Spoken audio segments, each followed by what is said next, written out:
درود ان پر، سلام ان پر، میرے نبی کا جو ہے گھرانہ۔ میں دستے ادب جوڑ کے آپ سے سوال کروں کہ امام حسین علیہ السلام نے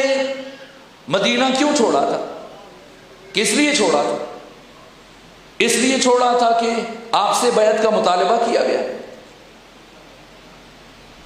میں نے عرض کیا کہ اگر بیعت کا مطالبہ نہ کیا جاتا تو کیا حسین مدینہ نہ چھوڑتے،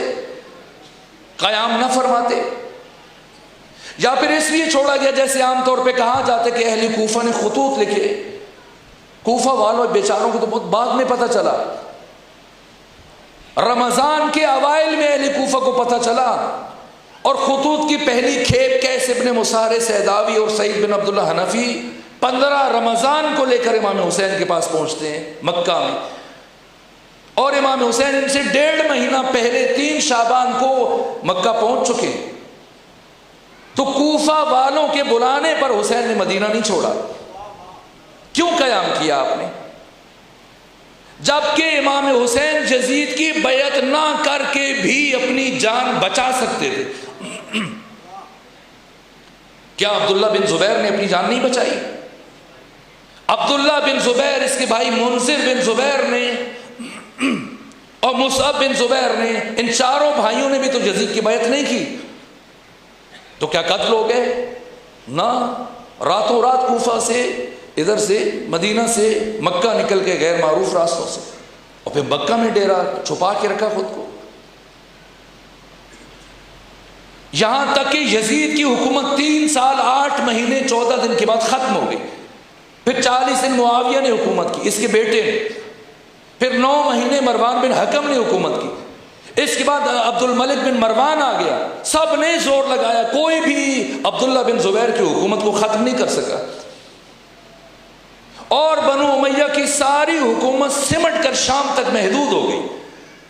پورا حجاز، پورا مدینہ، پورا مکہ، طائف، بصرہ، کوفہ، عراق، ایران، مصر، سارے کا سارا عبداللہ بن زبیر کے پاس ہے،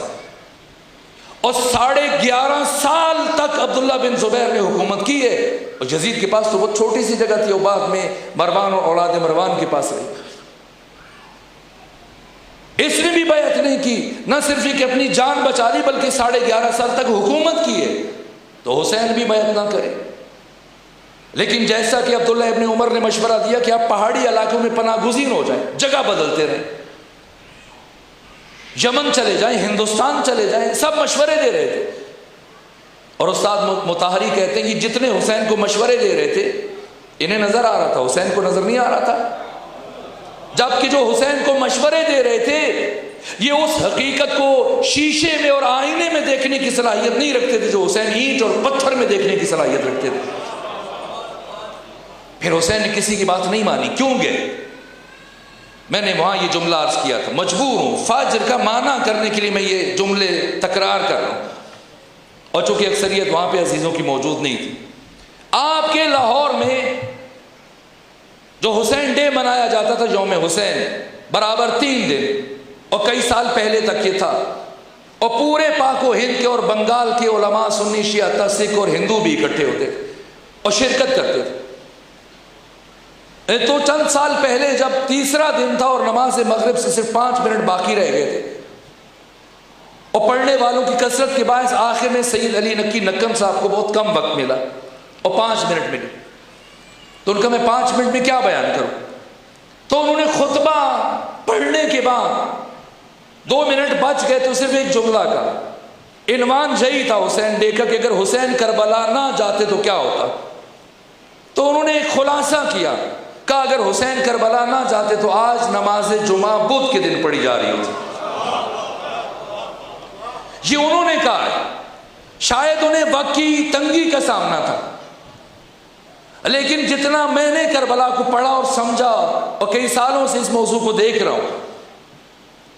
اگر حسین کربلا نہ جاتے تو کیا ہوتا؟ صرف جمعہ بدھ کے دن نہ پڑھا جا رہا ہوتا، بلکہ ہر معروف منکر بن چکا ہوتا، اور ہر منکر معروف بن چکا ہوتا، ہر واجب کو ہم حرام سمجھ کے چھوڑ چکے ہوتے اور ہر حرام کو واجب سمجھ کے انجام دے رہے ہوتے، اور ہماری عبادت گاہوں میں، مسجدوں میں، گھروں میں، شادی حالوں میں ایک ماں کا اسی کے سگے بیٹے کے ساتھ عقد پڑھا جاتا، ہمارے مولوی صاحب سر پہ پگڑی رکھ کر، کندھوں پر عبا رکھ کر یا چائنا والی ٹوپی رکھ کر اور ہاتھ میں تسبیح گھماتے ہوئے آتے اور آ کر ایک بہن اور اسی کے سگے بھائی کا نکاح پڑھ کے چلے جاتے اور مٹھائیاں تقسیم ہو جاتی، مبارکبادیں وصول ہو جاتی اور کسی ایک فرد کو احساس تک نہ ہوتا کہ کتنا بڑا ظلم ہوا ہے۔ اگر حسین قیام نہ فرماتے تو جو بھی اپنے وجدان میں اور ضمیر میں انسانی قدرے محسوس کرتا ہے، اخلاقی قدرے محسوس کرتا ہے، حلال اور حرام کے تصور کا فرق رکھتا ہے، اپنے دل و دماغ میں ان رشتوں کی قداست کو سمجھتا ہے، بہن کو بہن کی نگاہ سے دیکھتا ہے، ماں کو ماں کی نگاہ سے دیکھتا ہے، زوجہ کو زوجہ کی نگاہ سے دیکھتا ہے، بیٹی اسے بیٹی کی شکل میں نظر آتی ہے، تو لازم ہے کہ حسین کا شکریہ ادا کرے۔ ہر فرد مدیون اور مقروض ہے حسین ابن علی کا، لیکن حسین کسی کی بھی مقروض نہیں، کسی کی مقروض نہیں۔ 1,24,000 انبیاء مدیون اور شکر گزار ہیں حسین کے، سب کی محنتوں کو بچایا، لیکن حسین کسی کی ممنون نہیں۔ ہاں، ایک ہستی ہے کہ حسین بھی اس ہستی کا شکریہ ادا کرے، اور صرف حسین نہیں، ان 12 نے اس شخصیت کا شکریہ ادا کیا، بلکہ حسین سے لے کے امام زمانہ تک ہر امام کے کلمات مل جائیں گے، یہاں تک کہ زمانے کے امام آیت اللہ مرشی نجفی فرماتے ہیں کہ مجھے آقا امام زمانہ خواب میں آئے اور مجھ سے کہا مرشی جاؤ، قوم کی فلاں گلی میں ایک گھر ہے، اس گھر میں ایک شاعر رہتا ہے، اس شاعر کو میرا سلام پہنچاؤ اور اس سے کہو کہ رات جو اشعار تم نے لکھے ہیں زمانے کا امام تمہارا شکریہ ادا کرتا ہے۔ مرشی میری طرف سے اس شاعر کے ہاتھوں کا بوسہ لینا۔ آیت اللہ مرشی کہتے ہیں میں گیا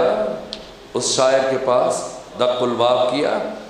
اور عرض ادب کیا، امام کی طرف سے سلام پہنچایا، دست بوسی کی، شکریہ ادا کیا، پلٹنے لگا تو میرے دل میں یہ خیال آیا کہ بھلا وہ کیسے اشعار ہیں جن کے لیے زمانے کا امام اس شاعر کا شکریہ ادا کر رہا ہے۔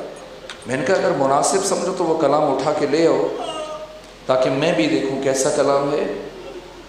اب جو شاعر کلام اٹھا کے لایا تو اس کا سب سے پہلا شعر یہ تھا،